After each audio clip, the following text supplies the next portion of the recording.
This week's Parshat, which I did not get right yesterday, is Metzorah. I will be prepared for landing this week. I was reading a book by Eli it's a compilation of essays from Eliezer Berkovitz, and someone put it together for the Haggadah. And one of the things that he says is, when God created the world, it says Yehi Or, Vayhi Or, and he says it was still dark in the world. So God, I always thought He created light, it was light. But He says there's an idea maybe that it actually was still dark, and what God created was the potential for the light. And I was thinking about how to prepare for the Seder this year, and the theme I was thinking about is that in Metzorah, there's this punishment that happens on the body, and it happens even to the house, that, why? Like, what is, so we've learned on one level it's Lashon Hara, and what does Lashon Hara have to do in the sense of, like, why would that even relate to a house? And I think this actually goes back to the creation story.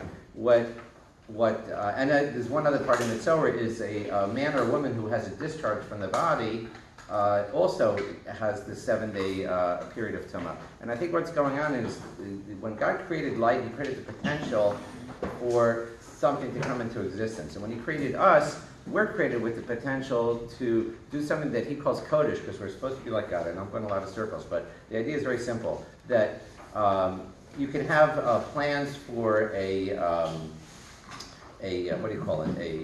power facility.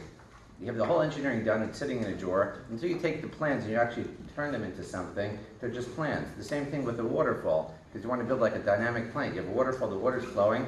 Nothing happens until you actually take the plans, put them into the waterfall, and start generating electricity. That's what our lives are like. We're supposed to take everything that's in this world of creation, we're supposed to elevate it and transform it into something else. And that's I think what's connected to the person who has the Shechvat Zera, the discharges. Sheldon said this yesterday, that we all have within us the potential for creation, and when that discharge happens, we're giving up some potential for creation, and that's where the tumah comes from. It's this lacking that we've just created in ourselves, and we have to bring that back. And that's the same thing, I think, that it's this loss of potential.